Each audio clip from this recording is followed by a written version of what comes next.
दोस्तों, पड़ोसी मुल्क बांग्लादेश में मोहम्मद यूनुस को सत्ता में 1 साल ही हुआ कि सियासत ने जैसे करवट ही बदल ली। जहां पहले सब कुछ शांति से चल रहा था, वहीं अब माहौल बारूद की तरह गर्म हो गया। यूनुस को लगने लगा कि सत्ता में रहने का रास्ता अब सिर्फ एक ही है, दंगे भड़काओ, हंगामा करो और अफरा तफरी मचाओ। मांगे बढ़ती गईं, नारे गूंजते रहे और बात इतनी आगे बढ़ गई कि उन्होंने बिहार और उड़ीसा जैसी भारतीय जमीनों पर भी हक जताने की बातें शुरू कर दी। अब सोचिए जरा, ये कैसी सोच है? शायद यूनुस और उनके साथियों को ये एहसास ही नहीं कि हर मुल्क की एक सीमा होती है और उस सीमा की भी एक इज्जत होती है। मगर वो तो जैसे किसी और ही ख्याल में खोए थे, अपने सलाहकारों की बातों में बहते चले जा रहे थे। लेकिन तभी आई एक ऐसी खबर जिसने दोनों देशों को झकझोर कर रख दिया। भारत और बांग्लादेश दोनों ने अपने अपने उच्चायुक्तों को तलब कर लिया। अब आप सोच रहे होंगे, आखिर ऐसा क्या हो गया जो दोनों देशों को आमने सामने बैठना पड़ा? तो जनाब, मामला इतना गंभीर था कि दुनिया भर के न्यूज चैनलों पर इसकी गूंज सुनाई देने लगी। असल टकराव किसी बयान या राजनेता का नहीं था, बल्कि सीमा पर तारबंदी का। भारत ने बॉर्डर पर सुरक्षा को और मजबूत करने के लिए फेंसिंग शुरू की, लेकिन बांग्लादेश को यह कदम रास नहीं आया। उन्होंने साफ साफ आपत्ति दर्ज करा दी। कहा गया कि ये कदम सही नहीं है, ये नियमों के खिलाफ है। अब सवाल उठता है, क्या भारत और बांग्लादेश के बीच पहले से फेंसिंग नहीं थी? अगर थी तो फिर ये नया विवाद क्यों खड़ा हो गया? तो चलिए इसे समझते हैं। लेकिन आगे बढ़ने से पहले इस वीडियो को लाइक करके चैनल को सब्सक्राइब जरूर कर लीजिए, क्योंकि आपके लिए तो 1 सेकंड का काम है, लेकिन इससे हमारी काफी बड़ी मदद होती है। दरअसल भारत बांग्लादेश की करीब 900 किलोमीटर लंबी सीमा आज भी पूरी तरह बंद नहीं है। वो खुले हिस्से ही हैं, जिनसे अक्सर घुसपैठ होती रहती है। बीएसएफ चौकियों और जवानों की निगरानी के बावजूद कई घुसपैठिए इतनी चालाकी से अंदर आते हैं कि कई बार पकड़ में तक नहीं आते। अब सवाल ये है, क्या भारत अपनी सीमा की सुरक्षा में कहीं चूक कर रहा है? शेख हसीना के हटने के बाद हालात और खराब हो गए। भारत विरोधी समूह खुलकर सामने आने लगे और इन्हीं सब के बीच भारत ने अपनी सीमा की सुरक्षा को और पुख्ता करने का फैसला किया। फेंसिंग, गश्त और चौकसी तीनों को एक साथ बढ़ा दिया गया। तस्वीरें साफ दिखा रही थीं कि मामला अब सिर्फ राजनीति का नहीं, बल्कि सीधे सुरक्षा का हो गया है। भारत को बांग्लादेश के उप उच्चायुक्त नूरुल इस्लाम को बुलाकर चर्चा करनी पड़ी। दूसरी ओर बांग्लादेश ने भी भारतीय उच्चायुक्त को तलब किया। ये बैठकें दोनों देशों के बीच तनाव के इशारे दे रही थीं, क्योंकि अगर सब ठीक होता तो इतनी जल्दबाजी में राजनयिक स्तर पर बात करने की नौबत ही क्यों आती? भारत के नक्शे पर देखें तो बांग्लादेश से सटी सीमा कई राज्यों में फैली है। पश्चिम बंगाल, असम, त्रिपुरा, मेघालय और मिजोरम। इनमें पश्चिम बंगाल की सीमा सबसे लंबी है और यही सबसे नाजुक भी। अब तक 3180 किलोमीटर पर फेंसिंग पूरी हो चुकी है, लेकिन करीब 916 किलोमीटर इलाका अब भी खुला पड़ा है और यही हिस्सा दोनों देशों के बीच बार बार विवाद की जड़ बन रहा है। अगस्त 2024 में जब शेख हसीना सत्ता से गईं, तो देश में मानो आग लग गई। भारत विरोधी नारे, हिंसा और कट्टरपंथी गतिविधियां, सब कुछ एक साथ शुरू हो गया। हसीना खुद भारत में शरण लेने को मजबूर हुई, वहीं उनके विरोधियों ने भारत को ही दुश्मन बताना शुरू कर दिया। भारत ने तुरंत बॉर्डर पर सुरक्षा खड़ी कर दी। बीएसएफ ने दिन रात गश्त बढ़ा दी। इतिहास जैसे खुद को दोहराता दिखा। 1971 की जंग के दौरान भी लाखों बांग्लादेशी शरणार्थी भारत आए थे और अब फिर वही तस्वीर दोहराई जा रही है। बीएसएफ के साउथ बंगाल फ्रंटियर के डीआईजी नीलोत्पल कुमार ने बयान दिया, फेंसिंग को और मजबूत किया जा रहा है। अब जवान चौकियों पर ही नहीं, बल्कि ऊंचे मचान पर तैनात हैं। रात दिन निगरानी हो रही है, कैमरे और ड्रोन दोनों काम पर हैं। लेकिन सवाल वही है, क्या ये सब सिर्फ सुरक्षा की मजबूरी है या फिर आने वाले वक्त में किसी बड़े टकराव का संकेत?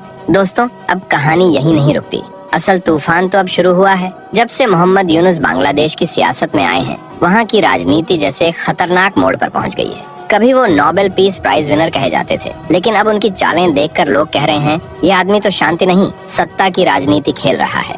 यूनुस को लगता है कि देश में अस्थिरता फैलाकर ही वो कुर्सी तक पहुंच सकते हैं। उनके समर्थक खुलेआम नारे लगा रहे हैं, भीड़ सड़कों पर उतरी है और सोशल मीडिया पर भारत के खिलाफ जहर उगला जा रहा है। यहाँ तक कि उनके कुछ करीबी सलाहकार भारत की नीतियों पर सवाल उठाते हुए सीधे धमकी भरे बयान देने लगे हैं। लेकिन भारत भी अब चुप नहीं है। नई दिल्ली ने साफ कह दिया है, सीमा सुरक्षा पर कोई समझौता नहीं होगा, यानी फेंसिंग हर हाल में जारी रहेगी, चाहे सामने कोई भी विरोध करे। भारत का रुख बिल्कुल क्लियर है, पहले सीमा फिर सियासत। अब जरा सोचिए, भारत के 5 राज्य पश्चिम बंगाल, असम, त्रिपुरा, मेघालय और मिजोरम, इनके गाँवों में रहने वाले लोगों की जिंदगी किस हाल में होगी? रात में डर, दिन में तनाव, कभी किसी तरफ से गोली चल जाती है तो कभी कोई घुसपैठिया खेत में आ धमकता है। ऐसे हालात में अगर भारत फेंसिंग नहीं करेगा तो फिर करेगा क्या? बांग्लादेश की दलील यह है कि दोनों देशों के बीच जो जीरो लाइन है, यानी लगभग 150 गज का इलाका, उसमें कोई भी निर्माण नहीं हो सकता। लेकिन भारत का कहना है जो भी काम किया जा रहा है वो पूरी तरह समझौते और नियमों के तहत है, क्योंकि जब बात आती है नेशनल सिक्योरिटी की तो वहाँ किसी भी बहाने की जगह नहीं बचती।